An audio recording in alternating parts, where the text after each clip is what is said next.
Right. Welcome to Das Won't Hunt. I'm Xiao Pierre Ruth for Information Week. And in this episode, we are looking at the conversation about whether or not AI and the cloud are permanently joined together in their development, use, and exploration. And for this conversation, we brought together a set of 4 or 5 folks. We have Luiz Domingos, CTO for Mitel, Anshu Jain, co-founder and CTO for Outmarket AI,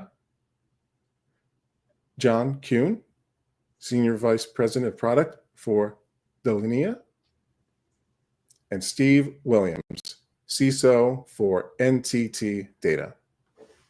Gentlemen, all of you, thank you so much for being here today. Great to be here. Thanks for having us. Great to be here. All right. Jon, let's get rolling with you. So given the years already invested into cloud computing and transformation, do CIOs and enterprises feel the returns from the cloud, have they plateaued, or is there more that the cloud has to offer? Let's talk about the cloud, but before we get into the AI side of things. You know, there's probably not a customer that we talk to today that is satisfied, with their cloud transformation. And I think, part of that is how dynamic the cloud has evolved and is evolving on a week-to-week or even month-to-month basis. The amount of development effort that's going into the various services that cloud provides is just not standing still. And I think that CIOs and CISOs are very aware of that. I mean, one of the things that is a phenomenon in the cloud transformation of enterprises is that the first step in a lot of that cloud transformation was lift and shift. Take some of your application infrastructure, you're going to refactor some of it fully into new models like containerization. But oftentimes, a lot of it was lift and shift first. So we're even, in some cases, in the dark ages of that cloud transformation where people haven't actually moved to serverless functions, or they haven't actually been in containerizing the application yet. And that's kind of a starting point, for them in terms of their evolution. But beyond that, the cost savings that people are getting are also something that's changing in quarter to quarter.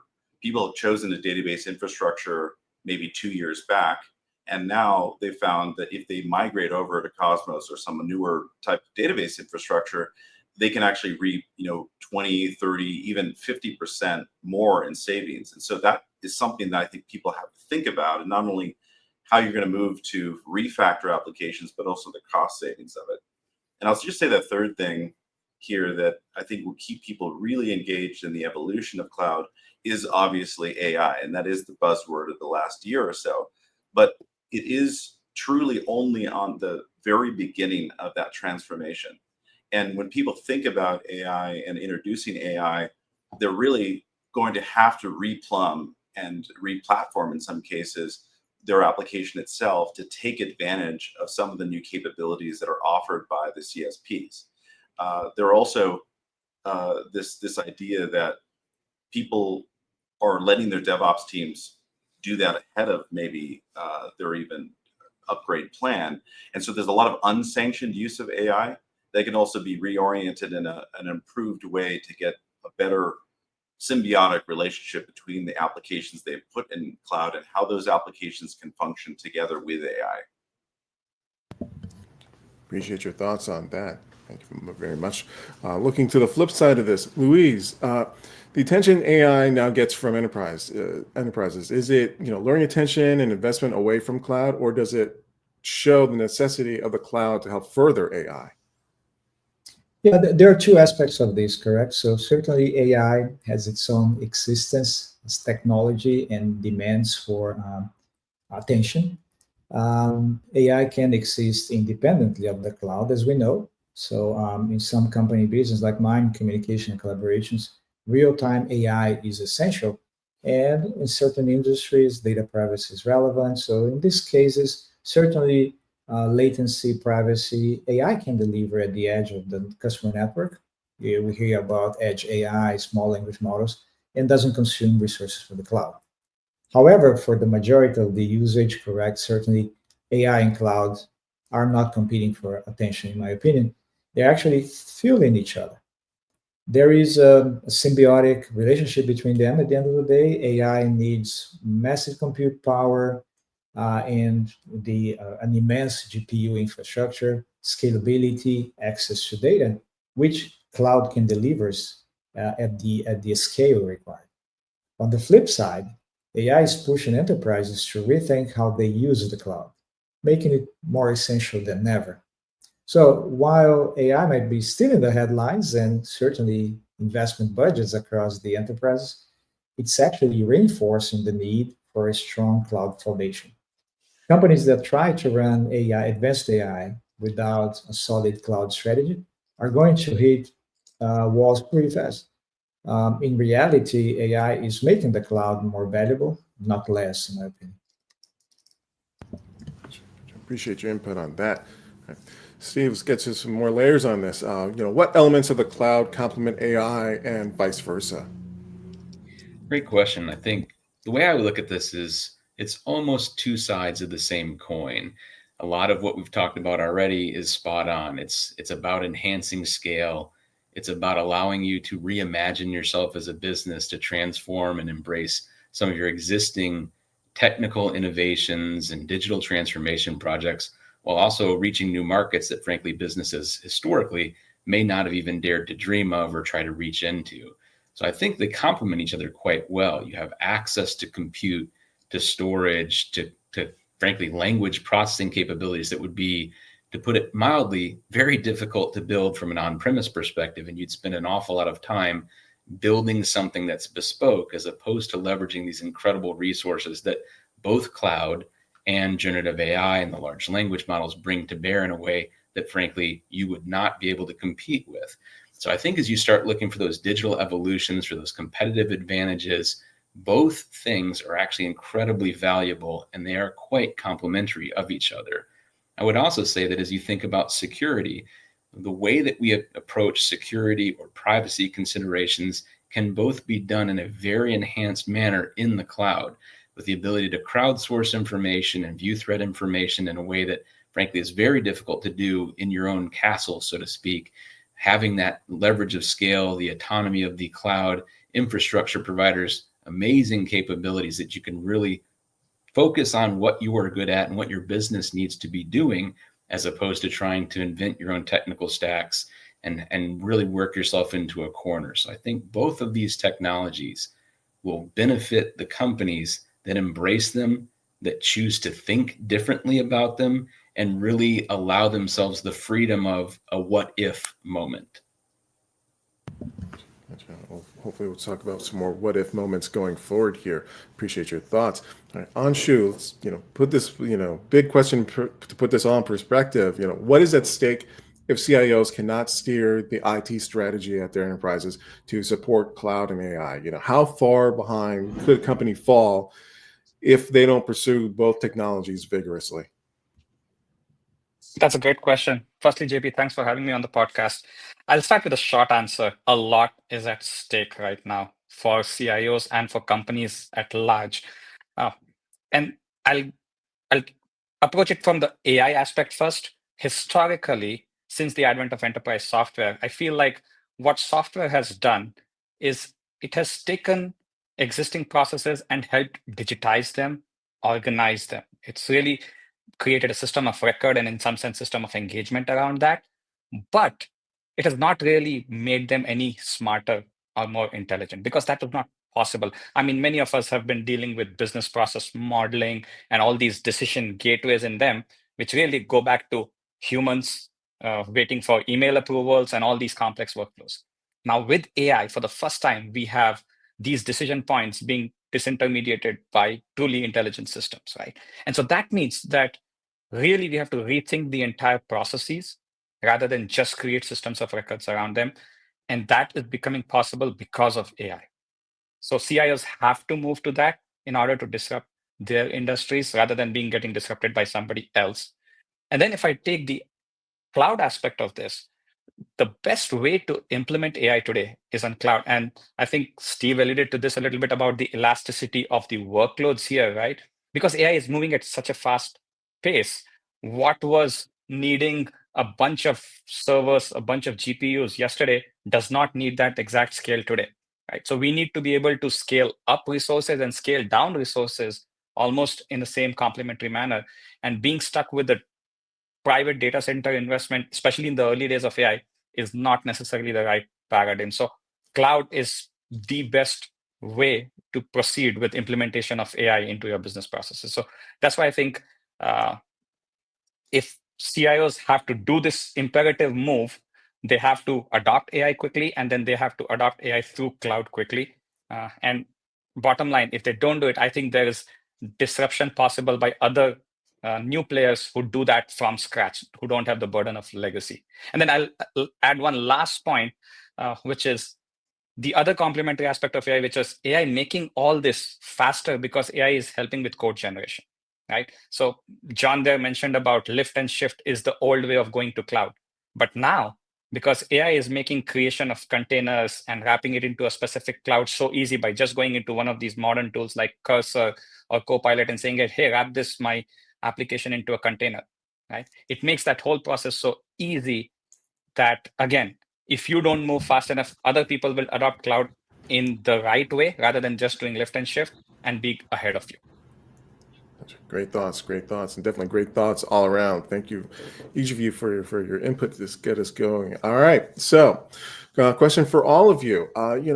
Where does the conversation tend to start in the C-suite on how to balance development and investment into the cloud and other technologies, including AI, that enterprises rely on or believe that they're really should be key to for their growth and development? Is this kind of conversation, is this led by the CIO? Is it the CEO? Or where does it tend to start, and how does that then just start to play out?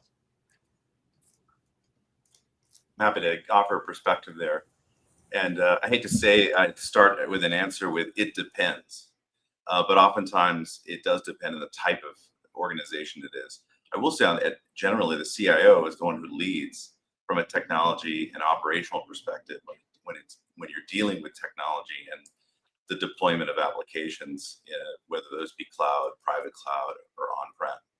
But fundamentally, I more subscribe to the belief that the CEO, who's really leading the company and leading that directionally where you need to go, as a digital transformation to change, how you're maybe selling your solution or offering your solution to market, or is it a new product that they're venturing after? So it typically gets set from a CIO that's setting a CEO that's really setting the direction for the business that'll impact what's on the CIO's agenda.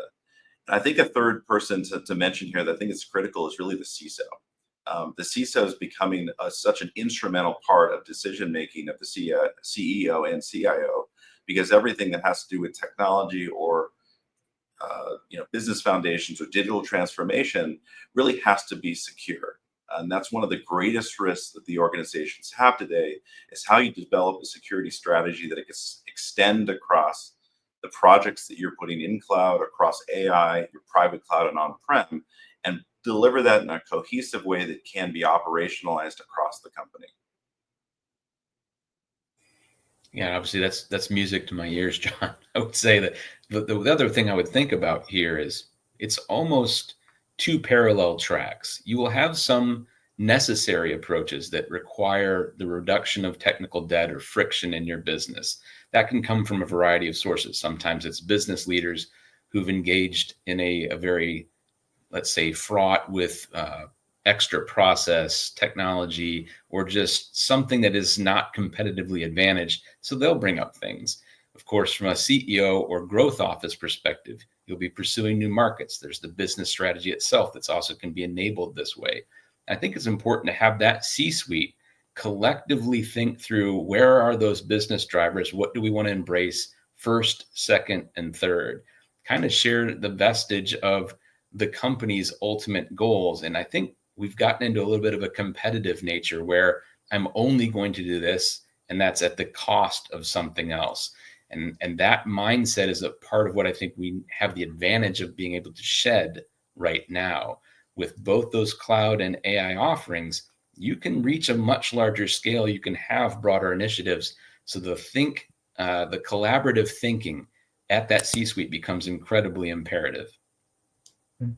I fully agree. And if I just add to what you just said, So I think many enterprises out there have scratched the surface to a degree on both cloud. For sure, they're more familiar and have invested more, but on AI, they just scratched the surface. And so if they just lifted and shifted their workloads without modernizing, optimizing, they might not still be seeing the value and the returns they are looking for. But companies that are digging deeper, and the C-level group is really looking at how they modernize the business, how they bring technology and AI literacy in the day-to-day utilization of it, embracing AI automation, industry-specific cloud solutions. The value for their business will continue to grow. And the cloud continues to evolve beyond just cost savings and scalability, as we know, and is becoming a core enabler of innovation, agility, new business models. And that's what the modern enterprises should do nowadays. And their C-level staff has to be really thinking about that, how we transform the company and remain relevant in the business. I'll just add one more thing to it. In addition to everything that on the panel said here, is that another role within the organization who I'm seeing influence some of these outcomes and sometimes even lead is the chief operations officer or the chief digital operations officer. So this is an emerging kind of advocate for when I go as a vendor for us in terms of the move to the cloud and AI we have seen in multiple organizations. Okay, cool. All right, so let's take it to another level. I'm going to follow up with that. How should CIOs scrutinize, their AI and cloud investments? Can they use similar barometers to gauge the ROI for both, or the outcomes need so different between these technology sets that there really needs to be different kinds of measures for what they're getting out of AI or what they're getting out of cloud?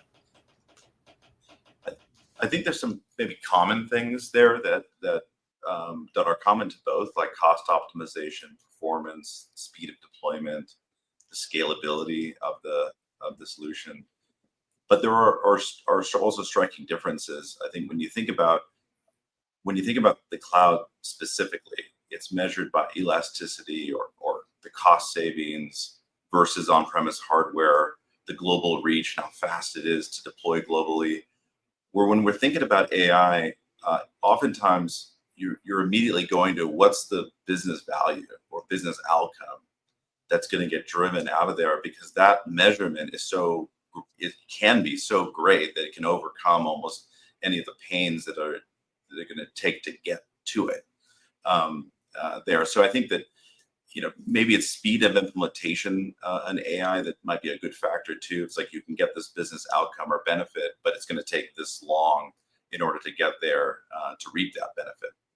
And I think with all of this, and I think a different vector to both cloud and AI is, of course, the security metric. Is what is it going to take to secure those environments? And those can be very different, especially more complex when you're thinking about AI and all the data that it needs access to. So an approach to securing AI needs to be taken as a different measurement than cloud. I'd like to add, fully agree, and I'd like to add another parameter here, with another way to look at it, which is the experience, correct? Customer client experience. I'm in the contact center business, correct? So we create solutions to ensure the best outcomes to customer experience, customer engagement. And I have a very good example of customers, not only enterprises, but also governments. So been dealing with one of the 50 states, and the conversation is really how can we improve citizen experience with AI?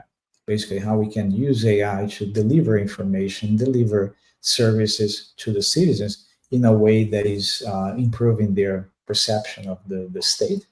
And that not only in the government, but also in any industries, correct? So important is to have ways to measure how AI and cloud are bringing value to the customers and the customers, and ultimately to their end users. I think that's very important. And many times we neglect that because we're just looking at how the business will grow. The business will grow through customer experience, customer engagement, and satisfaction.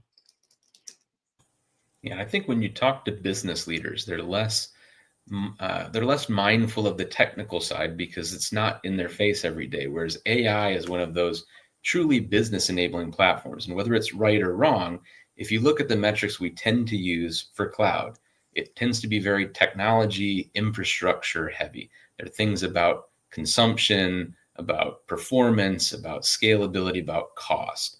Whereas AI, because frankly, everybody can play with it on your phone or at home today, it's just going to be more of a personalized experience. So I would echo that experience measurement is quite unique to AI, and how you deal with engagement, how you deal with uptick in consumption, how you deal with, frankly, some of the citizen developer aspects of the AI trend will be incredibly important, because that is really where you're going to find the business resonating with the message. That's what's going to continue to drive additional investment, additional innovation. That's how you continue to move forward.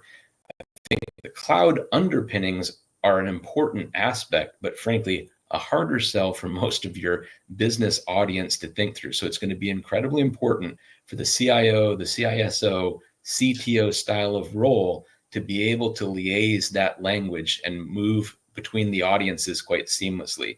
So metrics that you pick are one thing, how you communicate it, I think, will be equally important.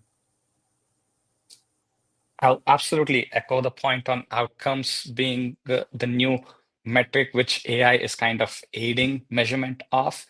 I'll add one more sort of metric which becomes, or one new class of metrics which becomes interesting with the advent of all of these agentic AIs, is almost creating a baseline against the AI output versus the human output. Because now there are modern agentic scenarios where AI agents can drastically do a lot of tasks which humans were doing. And we are seeing that in customer support scenarios. We are seeing that in previously offshored scenarios of reviewing things which are very human intensive or document intensive tasks. So now we should establish new metrics here, which kind of do measurement of AI output with respect to human output. And that will be a new form of articulation of return on investment. And then coming back to the point on cloud, which is, I also believe that I think while we define new metrics for AI and also go more outcome based on AI, I think the cloud conversation should be more driven as a means to an end, that, hey, it's really about, this is what is needed to drive the AI, and that's what it is in service of, rather than trying to focus on the cloud metrics as the reason for investment in cloud. Actually, piggybacking off of that, maybe my next question is, looking at, are there ways for CIOs to kind of leverage the gains from the cloud as kind of further justification for further use? Since AI is the shinier, newer object, if you will, the gains from AI, can that be something that they can bring to their organization to leverage further use of the cloud, further expansion of development of cloud? Is that something that CIOs might look to say, hey, you're really interested in using AI? Well, to further that. Yeah, I think the smart person would certainly lean into that message. Again, it's just an easier paradigm for your fellow business executives and people like a CFO to understand, this is why I'm investing in that space. I have this business outcome that I can directly measure. I do think the skillful articulation in terms of how do I also embrace things like a hybrid model, because it's not going to be a one size fits all. It's similar to many of the other kind of technological innovations that have occurred. You're going to have a little bit of this, a little bit of that to ultimately be successful. And I think bringing that to the forefront, having an honest conversation about, to achieve this outcome, I need these underpinnings to be in place. Sometimes that's cloud. Sometimes that's going to be edge network. Sometimes it's going to be disparate device computing. There's a myriad of pieces to bring together to paint this puzzle. And I think that's going to be important. But the funds, whether it's right or wrong, the funds are freely flowing in the generative AI space right now. So wrapping things around projects that are outcome based, that are reducing risk for the organization, that are creating competitive advantage, that's quite easy to do. The trick is, okay, the pieces that have to now fit underneath that are supportive of it, that don't have that glamour, that don't have the news and the press surrounding them as much anymore. How do you convey that piece as well? Because you can't have one without the other. I'm going to piggyback on the communication aspect, which Steve mentioned there. I think one of the things that the CIOs should try to communicate better is this. For the first time, we are seeing the aspect that capacity planning is becoming so hard because AI is evolving at such a great pace, right? You really cannot plan for a data center for the task of, let's say, fine tuning or building a model and then have to replan the whole thing because there is a new technology or there's a whole advanced model which came into place. So if we can sort of hone on that paradigm and communicate that better, the move to cloud becomes obvious that, hey, it's best to go on an elastic and fundamentally scalable piece of infrastructure rather than something that has a lock-in, right? So I think if we start with that communication, the justification will become almost a natural thing that, hey, this cloud is the means to the end which we want, and not even need to justify that. And I think what I'd add to that is just where to begin there is it really starts with understanding the business goals within the industry that you're in, and what are those specific use cases that you think can gain the competitive advantage for you, or to simplify greatly a process that you have, or drive efficiency, and really focus on the business goals first and prioritizing them, because that's the roadmap for when and where you could maybe implement AI. And once you do that, I think the secondary concern for me in helping to coach organizations is really the data is really going to be the lifeblood oftentimes of the AI project. And the security of that data becomes greatly important because you're going to expand the use cases for it. You're going to expand the number of people who potentially have access to it. And so oftentimes an AI project can't get off the ground because you haven't thought through the security or ethics concerns around it. And I think the third thing that I just point out is that, making the major investment has to begin with a pilot. It has to begin with smaller tests to get into it, to see if this is something that can prove out the business case, rather than making this huge investment and buying one tool, which may ultimately not result in the business value that you hoped for. It's a very good point what you're saying, John, because many times enterprise might make bets on technology investments, and that technology hits a ceiling or does not really succeed as they originally imagined. I think that can create other issues. If you think about one other concern that enterprise should be having today is regulatory and how this will evolve. Correct. So we know that in Europe they have now the AI Act, which really regulates how AI can be applied. Customers and users need to be informed when they are interacting with the machine. So there's a lot of requirements there, both in the front of privacy and also protecting user data around AI. So, and I think that's something that we need to be cognizant of. Many times we think about American markets, but also European markets are important, and there is different regulatory requirements we need to pay attention to and see how we implement. And many vendors are not watching that closely. I think we need to understand, particularly when you are working for a global company, as many of us have to. Right. All right, one more question to wrap up for the session. What if a CIO is caught in a circumstance where they only have resources to truly invest in cloud or AI in terms of like going forward and further development? It might be short term, it might be long term, but they might be in a situation where they don't have the resources, whether it's time, personnel, or money, where they can't put the effort into both, whether they like to or not. It's a choice, choice of evils, or maybe not evils, but choice of which path to take if they're pushing that kind of situation.